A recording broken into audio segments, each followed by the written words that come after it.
अगोदर तर पुन्हा मंत्रिपद गळ्यात पडलंय पद, पण अपेक्षित जे होतंय मंत्रालय ते मिळालंय. माननीय उपमुख्यमंत्री महोदय एकनाथजी शिंदे साहेबांच्या जिव्हाळ्याचा शिक्षण हा विषय आहे आणि या संदर्भातलं त्यांनी मला कल्पना यापूर्वी दिलेली होती आणि या विषयामध्ये त्यांना गरीबातल्या गरीब माणसालाही त्याच्या पाल्याला चांगलं शिक्षण मिळालं पाहिजे, क्वालिटी शिक्षण, दर्जेदार शिक्षण मिळालं पाहिजे, या दृष्टिकोनातनं कार्य त्यांना अपेक्षित आहे.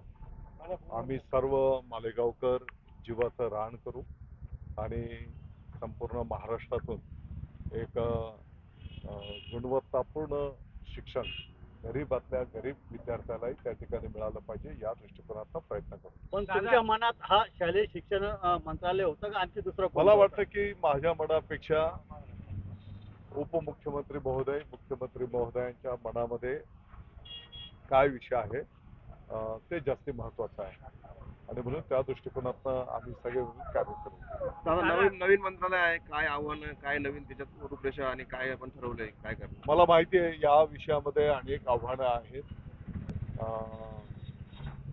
विद्यार्थ्यांचे पालक असतील, विद्यार्थी असतील, शिक्षक बंधू भगिनी असतील,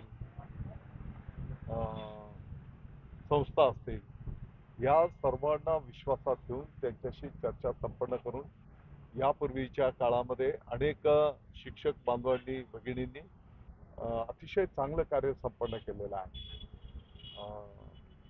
अनेक शिक्षण समित्या आहेत, त्यांनी गावाने पुढाकार घेऊन त्या गावांच्या शाळा चांगल्या केलेल्या आहेत आणि म्हणून या सर्वांचं मार्गदर्शन घेऊन त्यांना सोबत घेऊन आम्ही पुढे काम नेऊ.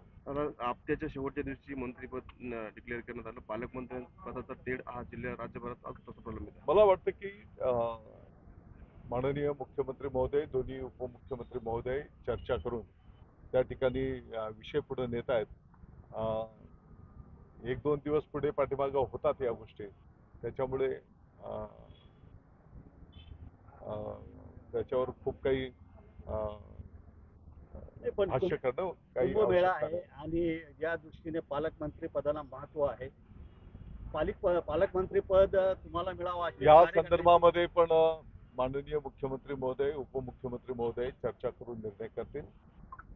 ते जे निर्णय करतील त्याची अंमलबजावणी करणं शिवसैनिक म्हणून आपले काम असणार आहे.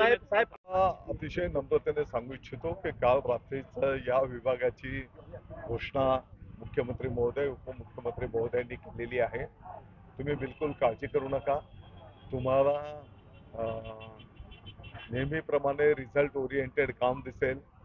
शिक्षण मंत्री खेड्यातल्या शाळेमध्ये जाताना तुम्हाला दिसेल, शहराच्या शाळेच्या मध्ये भेट देताना तुम्हाला पूर्ण विभाग दिसेल आणि एकंदरीत काय की आपलं सर्वांचं जे उद्दिष्ट आहे, गरीबातल्या गरीब कुटुंबाच्याही पाल्याला, विद्यार्थ्याला त्या ठिकाणी एक क्वालिटी शिक्षण मिळालं पाहिजे, त्या दृष्टिकोनातून आपण सगळे मिळून काम करू. दिवसापासून कांद्याच्या संदर्भामध्ये आपल्या नाशिकचे सर्व आमदार आम्ही उपमुख्यमंत्री महोदय, मुख्यमंत्री महोदयांना या संदर्भामध्ये भेटलो.